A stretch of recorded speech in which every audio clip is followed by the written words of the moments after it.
The next dimension is measurement and incentives.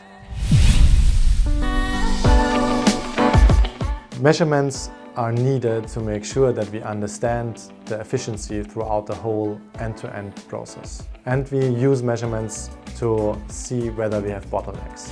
For example, if we measure that we don't generate a sufficient number of ideas, this will reduce the overall efficiency of the whole process. We should have measurements in the exploration phase, we should have measurements in the experimentation phase, and in the exploitation phase. But you can define your own measurements. Some measure number of ideas, number of POCs, number of implemented projects, and business impact generated through your innovation project. For me today it's important to highlight, if you are new in open innovation for example, don't start with creating the KPI of business impact generated through startup projects. This is a relevant KPI, but not at the very beginning. At the very beginning, in the moment you ignite the engine of your open innovation unit, focus on the first phase. Just focus on how many ideas do we generate, how many startups do we need. Then after a certain amount of time, focus on POCs. How many BUs are engaged in POCs? How many BUs commit to a POC? And then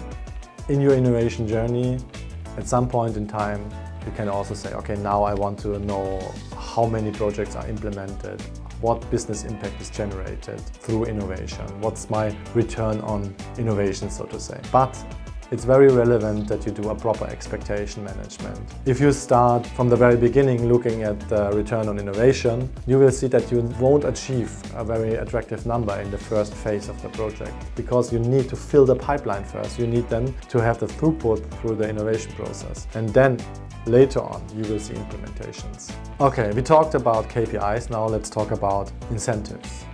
We can differentiate monetary benefits or incentives and non-monetary benefits. But incentives play a crucial role in innovation.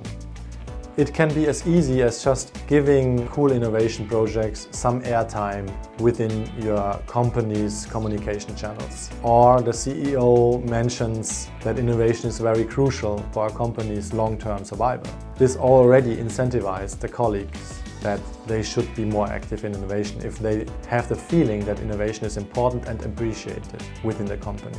But you can also incentivize in a monetary way innovation. Some companies say that for a specific P&L, 10% or 5% of the revenue need to be invested in innovation projects. Or they say for every new innovation project that is being implemented, the inventor also gets a certain share of the revenue or the cost savings the company generates. So that you generate a hunger and appetite for innovation projects through a very specific set of monetary and non-monetary incentives.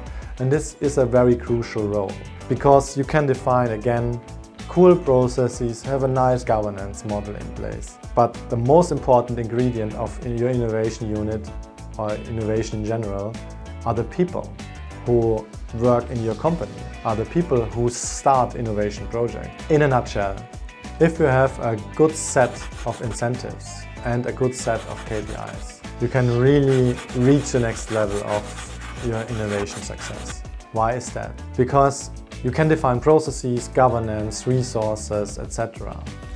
But if you really manage to motivate your whole company thinking about innovation when they enter the office or even at home, then this really scales your innovation efforts and your innovation capabilities. You have to think about, how can I make my whole company think about innovation? How can I make my whole company think about how to do it better in the future? What can I do as innovation unit to release the brake for the whole company to think about innovation, to make a whole movement?